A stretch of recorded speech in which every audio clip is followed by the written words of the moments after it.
মই কৃষ্ণ জনাই লৈছোঁ। এয়া আমি আজি দেৱাল মন্দিৰলৈ আহিলোঁ পাৰৰজু দিবলৈ আগবঢ়াই থোৱা আছিলে। আহিলোঁ তাকে আপোনাৰ দেৱাল মন্দিৰৰ গোটেই পৰিস্থিতিটো দেখাম। প্ৰথমে দেখাইছোঁ এয়া চাওক পাৰ এহাল দিবলৈ আহিলোঁ। এয়া পাৰ দেখিছে আৰু বুঢ়াগোসাঁনী দেৱাল দেখাম এতিয়া। এয়া চাকি বন্তি জ্বলালোঁ পাৰজু দিবলৈ আছে। আৰু দেখাম এয়া গণেশ মন্দিৰ, শিৱ শংকৰ মন্দিৰ এভাগ, মা দুৰ্গা আছে এইভাগ আৰু আছে আৰু দেখাম।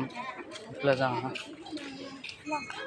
এয়া আমি পৰিয়াল লৈ আহিছোঁ। এয়া ছোৱালীজনী আহিছে, দেখাই এইফালে চাওঁ ছোৱালীজনী আহিছে।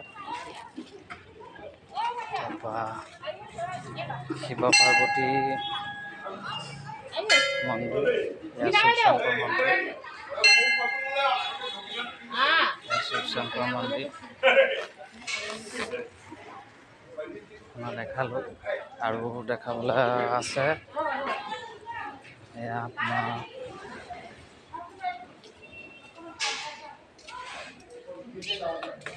ইয়াত চাকি বন্তি জ্বলোৱা হয় জয় গছৰ তলত। এই পাৰজু দিব লাগিব নহয়, তেতিয়া দিম। দেখালোঁ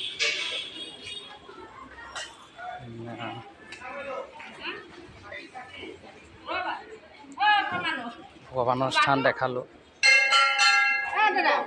গোটেই দেখাই দিছোঁ।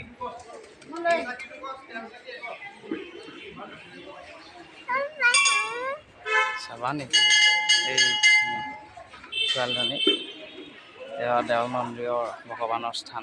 ভক্তসকলে আহিছে চাকি বন্তি জ্বলাবলৈ। হ'ব আজিলৈ সমাপ্ত কৰিছোঁ। কৃষ্ণ।